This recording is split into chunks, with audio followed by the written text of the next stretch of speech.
Break के बाद आप सभी का स्वागत है। आप देख रहे हैं जी न्यूज। बिलासपुर जिले में अपराधियों के खिलाफ पुलिस ने बड़ी कार्रवाई करते हुए व्यापक रात्रि कॉम्बिंग गश्त अभियान चलाया। लगभग 300 पुलिस अधिकारी और कर्मचारियों की संयुक्त टीम ने जिले भर में एक साथ दबिश देकर 126 वारंटियों और 11 फरार आरोपियों को गिरफ्तार किया। इस अभियान से असामाजिक तत्वों में हड़कंप मच गया है। पुलिस उप महानिरीक्षक एवं वरिष्ठ पुलिस अधीक्षक के निर्देश में 10 फरवरी की रात समस्त थाना क्षेत्रों में विशेष अभियान संचालित किया गया। अलग अलग टीमों ने संभावित ठिकानों, संदिग्ध गतिविधियों, होटल, ढाबों और वारंटियों के निवास स्थानों पर सघन जांच की। अभियान पूरी तरह योजनाबद्ध और समन्वित तरीके से चलाया गया। कार्रवाई के दौरान कुल 126 वारंटियों को गिरफ्तार कर लिया गया, जिसमें 50 स्थायी वारंटी और 76 गिरफ्तार वारंटी शामिल है। इसके अलावा विभिन्न गंभीर अपराधों में लंबे समय से फरार चल रहे 11 आरोपियों को भी पकड़कर न्यायालयीन प्रक्रिया के लिए अभिरक्षा में लिया गया। पुलिस ने निगरानी सूची में दर्ज 41 गुंडा और बदमाशों की सघन चेकिंग की। उनकी गतिविधियों का सत्यापन कर वैधानिक चेतावनी दी गई।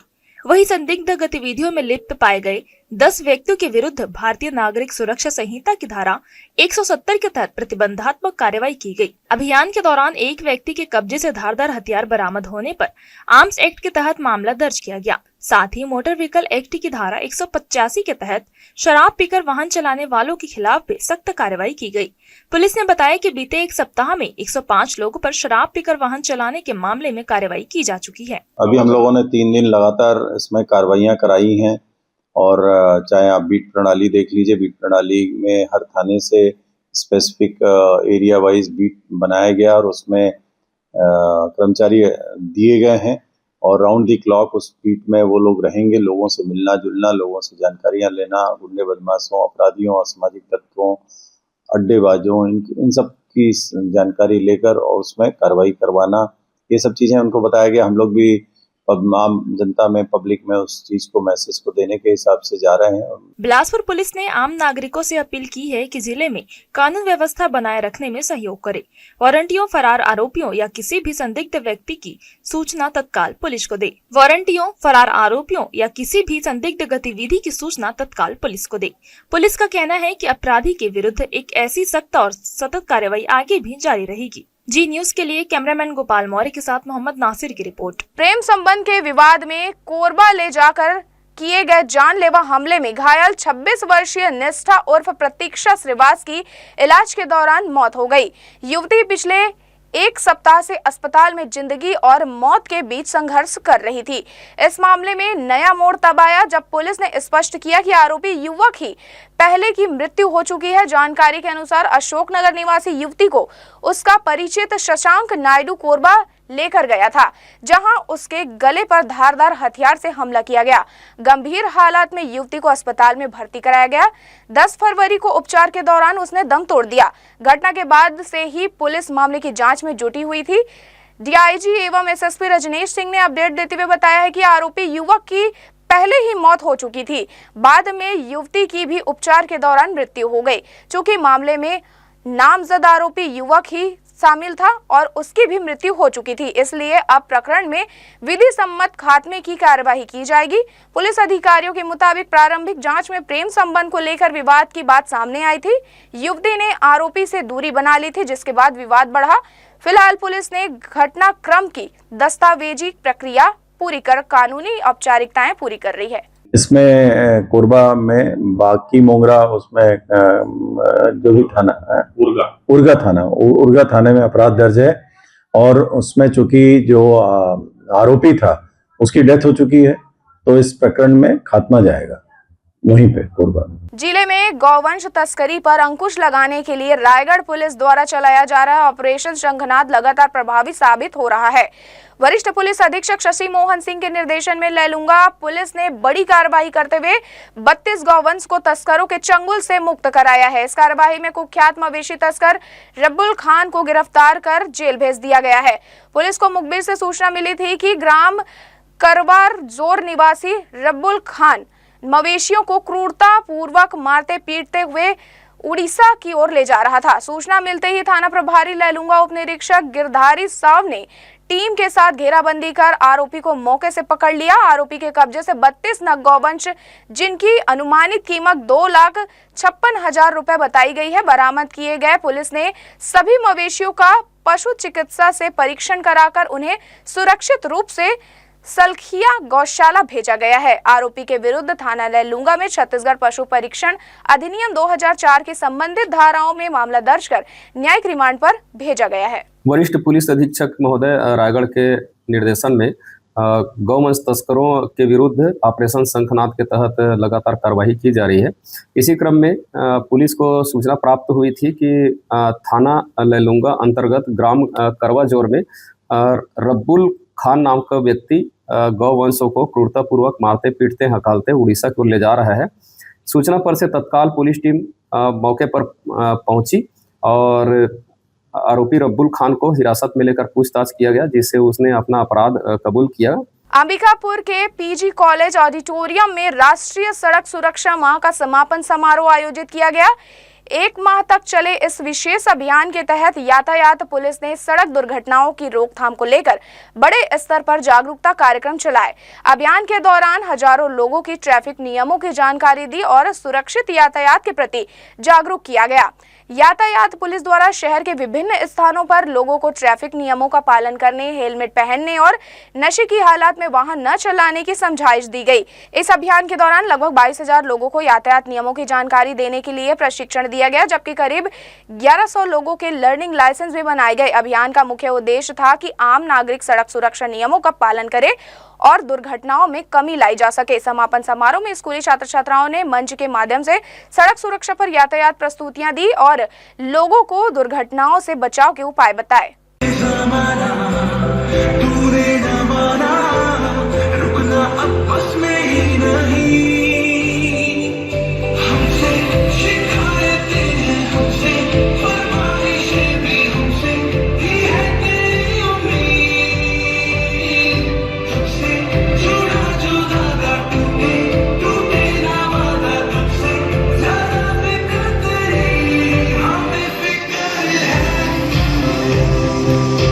हेलमेट दैनिक जीवन में अपने जीवन में महत्वपूर्ण है।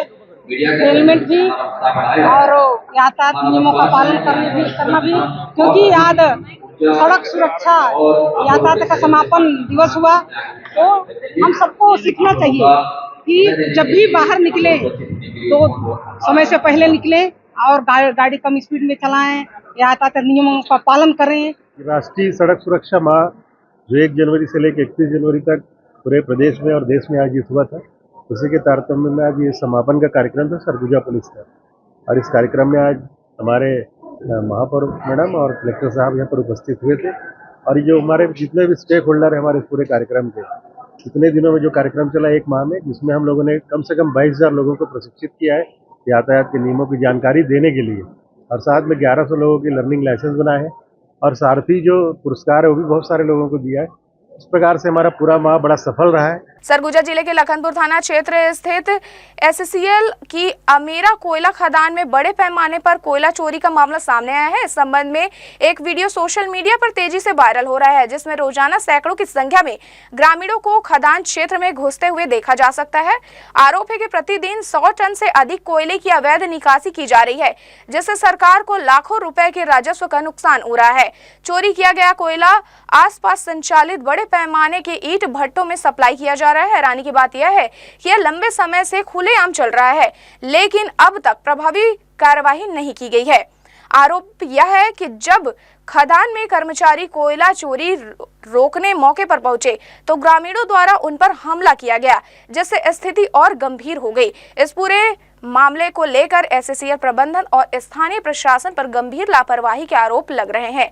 सवाल उठ रहा है कि आखिर सुरक्षा व्यवस्था में के बावजूद इतनी बड़ी मात्रा में कोयला चोरी कैसे हो रही है और जिम्मेदार अधिकारियों पर अब तक कार्रवाई क्यों नहीं की गई। वीडियो वायरल होने के बाद प्रशासन की भूमिका पर भी सवाल खड़े हो गए हैं। बिलासपुर के दक्षिण पूर्व मध्य रेलवे के कोचिन डिपो में इन दिनों रचनात्मक और नवाचार का अनोखा संगम देखने को मिल रहा है। यहाँ अनुपयोगी रेल कबाड़ से 10 फीट ऊंची भगवान बुद्ध की भव्य प्रतिमा तैयार की जा रही है, जो इंजीनियरिंग कौशल और कलात्मक सोच की शानदार मिसाल बन रही है। करीब 3500 लॉकिंग प्लेट और 400 स्प्रिंग के टुकड़ों से तैयार हो रही यह प्रतिमा रेलवे के स्क्रैप मटेरियल को नया जीवन देने का प्रयास है। वेल्डिंग और तकनीकी दक्षता के जरिए बेकार पड़ी सामग्री को आकर्षक कलाकृति में बदला जा रहा है। इस विशेष प्रोजेक्ट का निर्माण वरिष्ठ अनुभाग अभियंता राजू सोनकुसले के निर्देश में किया जा रहा है। उनकी देखरेख में पूरी टीम बारीकी से प्रतिमा को अंतिम रूप देने में जुटी है। रेलवे के अनुभवी कलाकार अशोक देवांगन अपनी टीम महेश कौशल, घनश्याम संतोष और राजकुमार पटेल के साथ मिलकर प्रतिमा को आकार दे रहे हैं। स्क्रैप के छोटे छोटे टुकड़ों को जोड़कर भगवान बुद्ध की शांत और दिव्य आकृति उकेरी जा रही है। सीनियर DCM अनुराग सिंह के अनुसार रेलवे में अनुपयोगी रिफ्यूज मटेरियल को रचनात्मक ढंग से उपयोग में लाने की यह पहल स्वच्छता और संसाधनों की बेहतर प्रबंध की दिशा में महत्वपूर्ण कदम है। इससे कबाड़ कम होता है और परिसर की सुंदरता भी बढ़ती है। रेलवे में जो भी रिफ्यूज मटेरियल रहता है उसका कैसे बेहतर से बेहतर उपयोग किया जा सकता है, इसके लिए काफ़ी बार उस डायरेक्शन में जो है डिफरेंट डिपार्टमेंट्स अपना कुछ इनोवेटिव काम करते हैं। तो इसमें जैसे जो भी लोहा लक्कड़ जैसे जो सामान रहते हैं जो बच जाते हैं उसको वेल्डिंग करके एक खूबसूरत आकार दिया जाता है जो देखने में भी अच्छा रहता है और गार्बेज में भी कन्वर्ट नहीं होता। तो एक अच्छा पहल है और निरंतर चलता रहता है। गौरतलब है कि कलाकार अशोक देवांगन इससे पहले भी रेल स्क्रैप से कई ऐतिहासिक और धार्मिक प्रतिमाएं बनाकर राष्ट्रीय स्तर पर पहचान बना चुके हैं। कोचिन डिपो में बन रही यह 10 फीट की ऊंची भगवान बुद्ध की प्रतिमा भी जल्द ही नवाचार और कला का एक नया प्रतीक बनकर सामने आएगी। जी न्यूज के लिए कैमरामैन गोपाल मौर्य के साथ मोहम्मद नासिर की रिपोर्ट। सरकंडा थाना क्षेत्र के जबड़ापारा इलाके में सांडों के आतंक का एक मामला सामने आया है, जहां गली में घुसे 2 सांडों की आपसी लड़ाई से इलाके में अफरा तफरी मच गई। सांडों की लड़ाई घंटों तक चलती रही, जिससे आसपास के लोगों में दहशत का माहौल बन गया है। प्रत्यक्षदर्शियों के अनुसार लड़ते हुए सांड गली में इधर उधर दौड़ते रहे, जिससे वहां खड़ी साइकिलों और कुछ वाहनों को नुकसान पहुंचा है। कई वाहनों के गिरने और टूटने की भी जानकारी सामने आई है। घटना के दौरान लोग अपने घरों में दुबके रहे और बाहर निकलने से डरते नजर आए। स्थानीय निवासियों का कहना है कि सांडों की आक्रामक लड़ाई के कारण किसी भी समय बड़ी दुर्घटना हो सकती थी। बच्चे, बुजुर्ग और राहगीर सभी सहमे हुए थे, लेकिन डर के कारण कोई भी उन्हें रोकने या पास जाने की हिम्मत नहीं कर पाया। घटना का वीडियो सोशल मीडिया पर वायरल हो रहा है, जिसके बाद नगर निगम और प्रशासन की लापरवाही पर सवाल उठने लगे हैं। लोगों ने मांग की है कि आवारा मवेशियों की समस्या पर जल्द ठोस कदम उठाए जाएं, ताकि भविष्य में किसी बड़े हादसे से बचा जा सके। देवांगन समाज चिंगराजपारा बहतराई के तत्वावधान में 2 दिवसीय मां परमेश्वरी महोत्सव का भव्य आयोजन किया गया है। इस अवसर पर समाज के भवन में मां परमेश्वरी की प्रतिमा की प्राण प्रतिष्ठा के साथ साथ विधिवत धार्मिक एवं सांस्कृतिक कार्यक्रम आयोजित किए जा रहे हैं। महोत्सव के पहले दिन प्रतिमा आगमन को लेकर भव्य शोभा यात्रा निकाली गई, जो क्षेत्र के प्रमुख मार्गों से होते हुए देवांगन समाज भवन पहुंचकर संपन्न हुई। शोभा यात्रा में समाज के महिला, पुरुष, युवा एवं बुजुर्ग बड़ी संख्या में शामिल हुए और जयकारों के साथ माता का आशीर्वाद लिया। शोभा यात्रा के पश्चात विधिवत पूजा अनुष्ठान संपन्न किए गए, जिसमें विद्वान पंडितों द्वारा वैदिक मंत्रोच्चार के साथ प्राण प्रतिष्ठा की गई।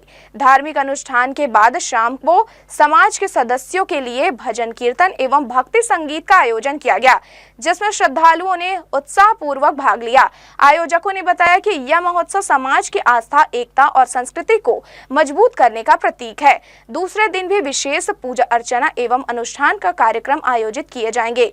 महोत्सव के माध्यम से समाज को संगठित कर सामाजिक समरसता और सांस्कृतिक मूल्यों को आगे बढ़ाने का संदेश दिया जा रहा है।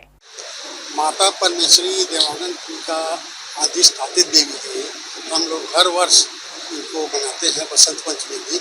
बसंत पंचमी दिन वैसे हमारे तरेगा राज रायपुर में हमसे जो वरिष्ठ बड़े हैं उन लोग पहले मनाते हैं, उसके पीछे पीछे हम लोग, क्योंकि कार्यक्रम हम लोग को भी जाना पड़ता है। उसके बाद हम लोग यहाँ मनाते हैं और प्रतिवर्ष मनाते हैं। आज सुबह माँ परमेश्वरी मूर्ति की स्थापना का कार्यक्रम है और आज माता रानी का भव्य स्वागत माता रानी को लेने के लिए हम लोग वहाँ लेने के लिए गए थे, जो गौरैया चौक और बहतराई चौक होते हुए माँ परमेश्वरी भवन प्रांगण में यहाँ आई है। यह 39वां वर्ष हम लोग परमेश्वरी उत्सव मना रहे हैं। इस वर्ष ये 2 दिन का कार्यक्रम हमारा है। पहले दिन आज माता परमेश्वरी का प्राण प्रतिष्ठा होना है और कल सुबह से ही कलश यात्रा और अन्य कार्यक्रम के देवांगन समाज की ओर से 2 ऋषि कार्यक्रम हो रहे हैं। अंबिकापुर में सर्व आदिवासी समाज एवं आदिवासी युवा छात्र संगठन के द्वारा यूजीसी बिल लागू करने की मांग को लेकर एक दिवसीय धरना प्रदर्शन किया गया। इस अवसर पर देश के महामहिम राष्ट्रपति के नाम ज्ञापन सौंपकर यूजीसी बिल को जल्द लागू करने की बात कही गई। यूजीसी बिल कुछ दिन पूर्व संसद में पेश किया गया था, जिसके बाद स्वर्ण समाज के लोगों ने पूरे भारत भर में इसका विरोध किया था। सुप्रीम कोर्ट ने इस बिल पर स्टे लगा दिया है। समाज के कुछ लोगों का कहना है कि यह बिल विश्वविद्यालय अनुदान आयोग द्वारा विश्वविद्यालय व कॉलेज में समानता का अधिकार दिलाने के उद्देश्य से पेश किया गया था, ताकि जाति, धर्म, नस्ल, लिंग और विकलांगता के आधार पर भेदभाव समाप्त किया जा सके और सभी वर्गों को समानता का अधिकार प्राप्त हो सके। सर्व आदिवासी समाज के नेताओं ने कहा कि यह बिल आदिवासी और पिछड़े वर्ग के लोगों के लिए एक महत्वपूर्ण कदम है, जो शिक्षा के क्षेत्र में समानता का अधिकार दिलाने के मदद करेगा। उन्होंने सरकार से इस बिल को जल्द से जल्द लागू करने की मांग की है। आज हम लोगों ने यूजीसी के समर्थन में रैली निकाले हैं। यूजीसी का बिल जो आया हुआ था सुप्रीम कोर्ट के गाइडलाइन के अनुसार आया हुआ था। सुप्रीम कोर्ट ने यह माना था कि 118% भेदभाव होता है यूनिवर्सिटियों में। उसके समर्थन के लिए हम लोगों ने मांग के अनुसार संसद के द्वारा बिल लाया गया था और उस बिल को तथाकथित कुछ व्यक्तियों के द्वारा भेदभाव को बढ़ावा और समाज में असमानता अराजकता फैलाने के उद्देश्य से विरोध प्रदर्शन किया, जबकि देश में भाईचारा, समता, बंधुत्व होना चाहिए। हम उसका समर्थन के लिए, देश में शांति व स्थापना करने के लिए, देश के विकास करने के लिए सभी यूनिवर्सिटियों में सब जितना जिसकी संख्या उतना उसका हिस्सेदारी के साथ उनके पदों को, रिक्त पदों को भरा जाए और यूजीसी जैसे सख्त कानून लाया जाए जिससे सभी लोगों को उनका अधिकार मिल सके। देखिए, हमारा जो यूजीसी जो कानून है वो लागू हुआ था, जिसको लेकर जो इसके विरोध करने वाले लोग हैं पूरे प्रदेश में इसके विरोध किए, हम इसके समर्थन करने वाले लोग हैं।